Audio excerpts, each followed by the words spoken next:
The news overnight that we're all responding to and waking up to certainly is the passing away of the former city of Johannesburg mayor and the ANC caucus leader Mpho Moerane.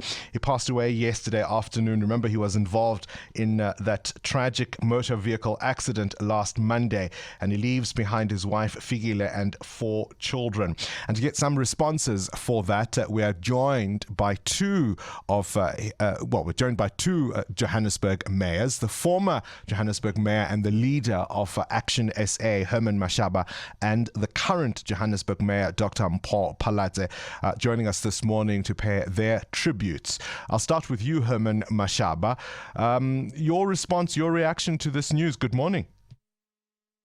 Hi, good morning, Moerane, and good morning to 702 listeners. Really quite tragic, really very unfortunate. I think as a city, as a country, to really lose 3 mayors in one single year, this must be historic. I don't think something like this has ever happened before in any part of the world.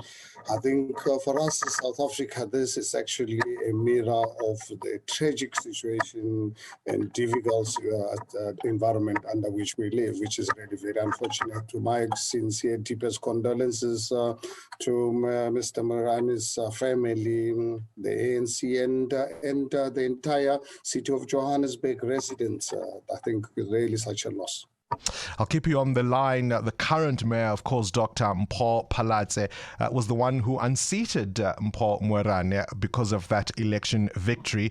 You were political rivals, Dr. Phalatse, but I imagine at a time like this, all of that is put aside as you reflect on the loss of Councillor Moerane. Well, yes, you're right, Bongani. I mean, our rivalry was really only restricted to politics.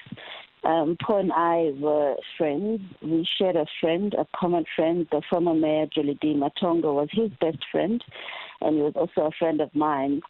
And our relationship with Johnny D is really what bound us together, even before he became mayor, while he was mayor, and now while I was mayor.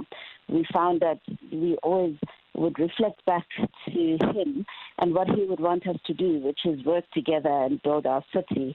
So I really enjoyed working with him. As much as we were rivals, we disagreed when we needed to. When we agreed, we agreed. What I loved about him is he was honest about his stance every single time. So I always knew where I stood with him. You find people in politics who will tell you, we're supporting this, and when the time comes, they go the opposite direction. He was always true, and we would negotiate. Even where we could find each other, we would find each other, and where we couldn't, we would agree to disagree. As you know, we've got a strong multi-party government of 140 of 270 seats, so it's not even as though we had to agree on things, but in the spirit of collaboration, we always tried to find each other. Current events, developing stories, tough questions. Your voice making a difference. This is Breakfast with Bongani Bingwa.